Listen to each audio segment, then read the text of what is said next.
दर्शकों, जिस परमेश्वर के विषय में स्तुति की जाती है, तमेव माता च पिता तमेव तमेव बंधु सखा तमेव तमेव विद्या द्रण्यम तमेव तमेव सर्वम मम देव देव, जो सबका मालिक है, सबका पिता है, यहाँ तक कि जिसके अंदर माता वाले भी गुण हैं, जो भाई बंधु, जो सबके रोल अदा करता है। आखिर वो एक परमेश्वर कौन है? क्या प्रत्येक धर्म के व्यक्ति जितने हैं, सब लोगों ने क्या भगवान का दीदार किया है या भगवान को गहराई से जाना है कि वो भगवान है कैसा, वो ईश्वर अल्लाह वो है कैसा, वो रूप में है या अनुरूप है, वो जिस्मानी है या बेचून है, फॉर्म है या फॉर्मलेस है? सभी मजहब के लोगों का ये मानना है कि भगवान दिखाई नहीं देता हो, उसका कोई शरीर नहीं है, वो अनुरूप है, वो रूप में नहीं है वो। तो दर्शकों, अभी हम मौजूद हैं संत रामपाल जी महाराज जी के सानिध्य में होने वाले उस विशाल भंडारे में। यहाँ पे हम जानेंगे कि ये जो समागम मनाया जा रहा है, ये किस उपलक्ष्य में मनाया जा रहा है, क्योंकि इस समागम का जो कनेक्शन है, जो मैटर है, वो कहीं ना कहीं भगवान के साकार होने से और इस संसार में आने से जुड़ा हुआ है। तो दर्शकों, हमारे साथ संत रामपाल जी महाराज जी के शिष्य मौजूद हैं, इनसे हम जानेंगे और आपको बताएंगे जो कि ये समागम जो है, ये 27, 28 और 29 3 दिवस से ये समागम ये मनाया जाएगा, जो कि कल से ये स्टार्टिंग है ये। और यहाँ पे लाखों करोड़ों श्रद्धालुओं के आने का यहाँ पे आशंकाएं जताई जा रही हैं। नमस्कार दर्शकों, स्वागत है आप सभी का हमारे चैनल ऐसे न्यूज में। अभी हम मौजूद हैं राजस्थान के संत रामपाल जी महाराज जी के जो भारत समेत नेपाल के जो आश्रम हैं, जो कि राजस्थान के जो सतलोक आश्रम है, वहाँ पे हम मौजूद हैं अभी, जो कि यहाँ पे महाविशाल भंडारे का आयोजन किया गया है। 27, 28, 29 जून को ये 3 दिवस से ये मनाया जाएगा, जो कि कल से स्टार्टिंग होने वाला है और लाखों करोड़ों श्रद्धालुओं की आने की यहाँ पे आशंकाएं जताई जा रही है। तो दर्शकों, हम जानेंगे कि ये विशाल भंडारा किस उपलक्ष्य में मनाया जा रहा है और यहाँ पे क्या क्या सुविधाएं रहेंगी आने वाले श्रद्धालुओं के लिए और क्या क्या आयोजन होंगे।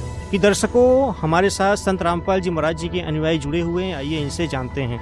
नमस्कार सर। सर क्या नाम है आपका? श्री रामदास।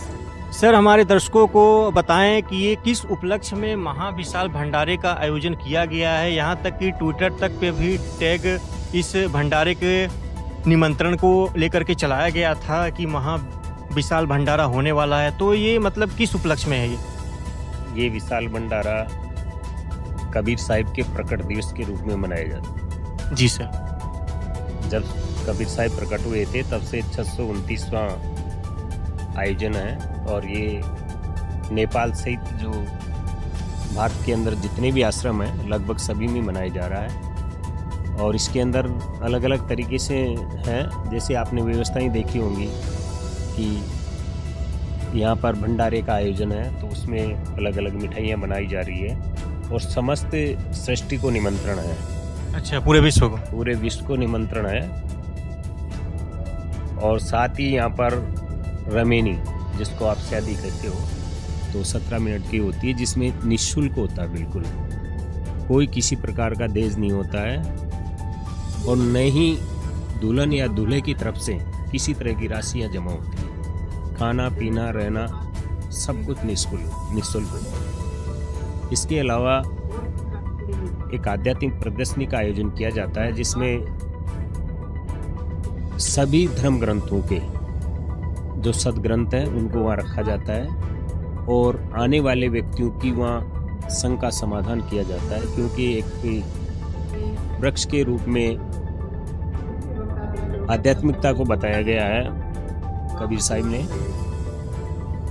तो उसमें अलग अलग टहनियाँ वगैरह सारी होती है, लेकिन उनका मूल एक ही है, तो उस मूल के बारे में यह बताया जाता है और उस असली और सच्चे धर्म के बारे में संत रामपाल जी महाराज ने जैसा बताया है वैसा ही यहाँ उनको पुस्तकों में, सदग्रंथों में दिखाया जाता है। सर हमारे दर्शकों को बताएं कि जो प्रकट दिवस ये जो है जिस उपलक्ष्य में ये मनाया जा रहा है कि प्रकट दिवस होता क्या है और किसके प्रकट दिवस के उपलक्ष्य में मनाया जा रहा है, इसकी जानकारी दीजिए पूरा।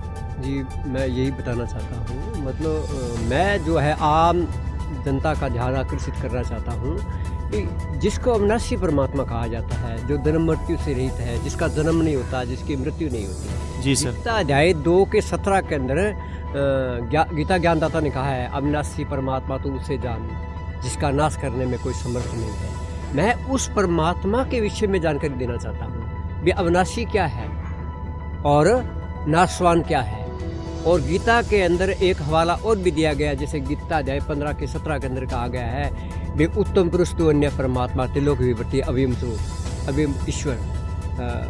पूर्ण परमात्मा, श्रेष्ठ परमात्मा तो कोई और ही है जो तीनों लोकों में प्रवेश करके सबका धारण पोषण करता है। ये प्रकट दिवस उस अविनाशी परमात्मा के बारे में है और वो अविनाशी परमात्मा कबीर साहब है और उसकी पूरी जानकारी गीता अध्याय 4 के 34 में जो तत्वदर्शी संत है वो बताते हैं।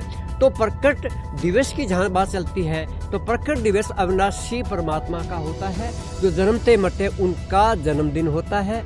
और आप देखते हैं भी हिंदू धर्म के अंदर भगवान श्री कृष्ण के अंदर जिक्र किया जाता है, जिनको लोग अविनाशी मानते हैं, लेकिन उनका तो जन्माष्टमी मनाई जाती है। जी सर, बिल्कुल जन्माष्टमी मनाया जाता है। जो जन्मते मरते हैं, जो अविनाशी नहीं होते हैं, उनका तो जन्मदिन मनाया जाता है। और जो समर्थ परमात्मा है 2 अध्याय 17 का, और जिसको उत्तम पुरुष कहा है, परम पुरुष कहा है गीता अध्याय 15 के 17 में, वह परमात्मा किसी संत के रूप में प्रकट होता है और उसी के बारे में तत्वदर्शी संत है वो जानकारी प्रदान करते हैं। आज यही वो समर्थ परमात्मा, अविनाशी परमात्मा जिसका हम जिक्र कर रहे हैं, उसका प्रकट दिवस है और ये 629वां प्रकट दिवस है।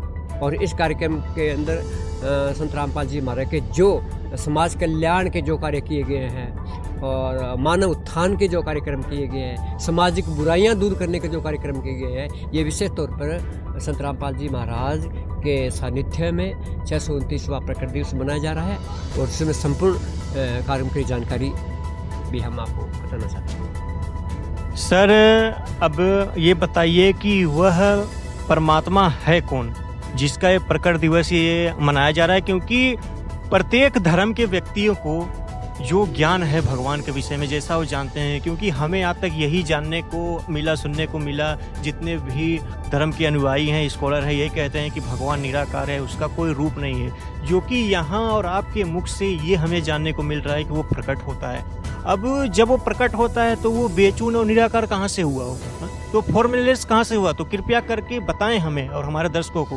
कारण यही रहता है, परमात्मा की संपूर्ण जानकारी परमात्मा ही दे सकते हैं और जो जीव है ये जीव विशेष का कार्यक्रमी है।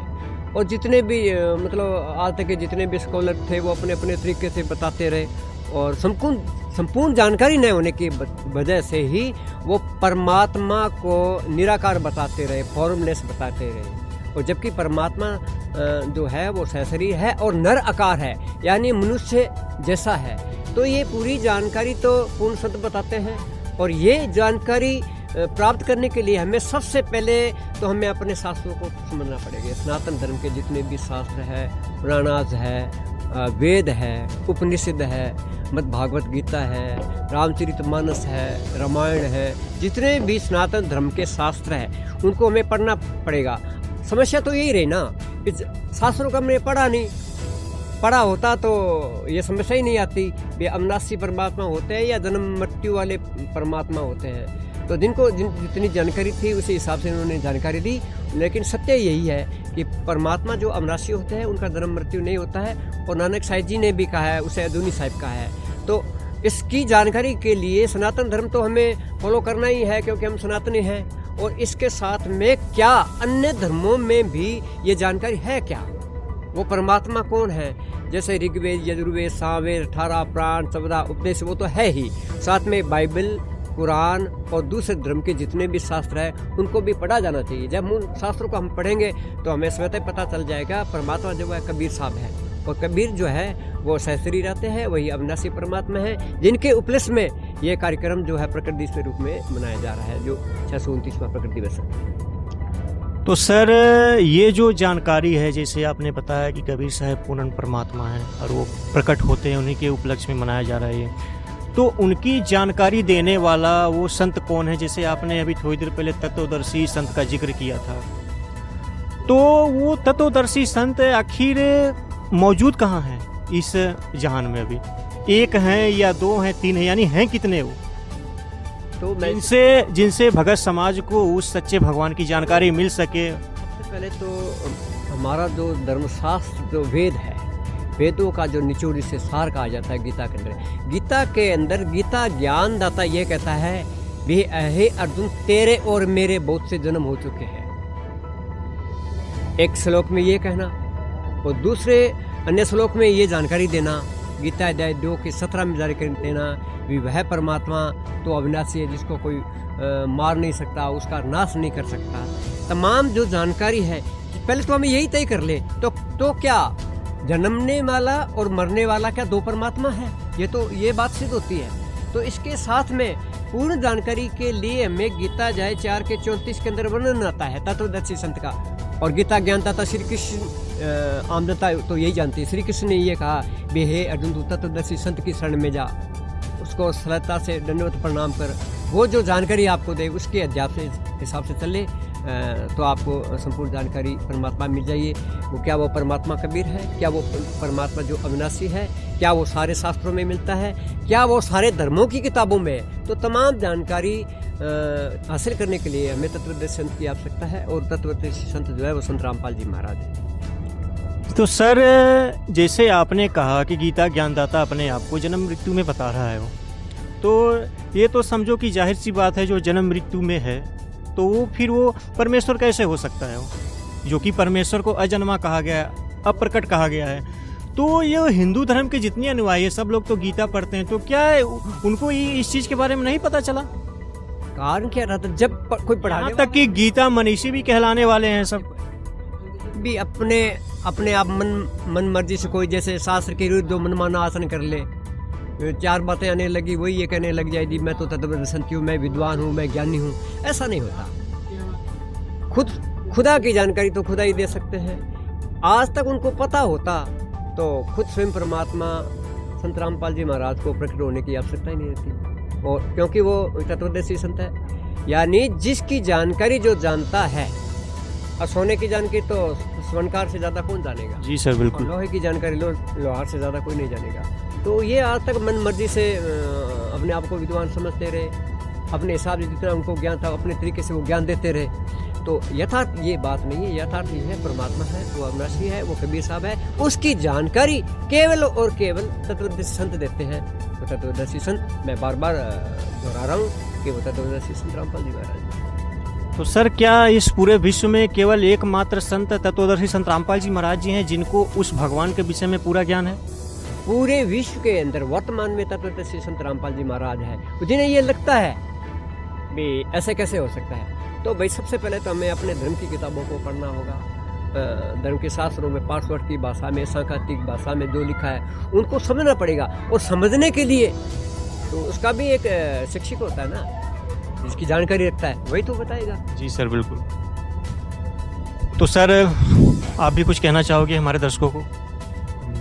हम संत रामपाल जी महाराज का विशाल भंडारा है, इस भंडारे में आए हुए हैं। जी सर। ये प्रदेश जो मना रहा है। जी सर, तो बहुत बहुत धन्यवाद आप सभी का, जो ये जानकारी जो आज तक रहस्यमय थी, लुप्त थी, जो हमें दिए, या बहुत बहुत धन्यवाद आप सब। तो दर्शकों, यहाँ पे बहुत ही गहरी बातें हमें जानने को मिली है, जो कि भगवान साकार है, उसका नाम कबीर है, और वो इस संसार में प्रकट होता है, जो कि ये प्रकट दिवस के उपलक्ष्य में ये मनाया जा रहा है संत रामपाल जी महाराज जी की सानिध्य में। और संत रामपाल जी महाराज जी ही वो पूर्ण गुरु हैं, तत्वदर्शी संत हैं, वो शास्त्रों के अकॉर्डिंग जो सही भक्ति प्रदान कर रहे हैं और सही ज्ञान दे रहे हैं, उस एक भगवान की जानकारी दी हुई है। तो दर्शकों, मिलेंगे फिर किसी ऐसे ही नए टॉपिक के साथ। अभी हमारी टीम विजिट कर रही है ये विशाल महासमागम को, जो कि कल से महासमागम स्टार्ट होने वाला है। आगे भी हमारी टीम जो है जानकारी देती रहेगी यहाँ इस महाविशाल समागम का। तब तक के लिए बने रहिएगा हमारे चैनल ऐसे न्यूज़ के साथ। धन्यवाद।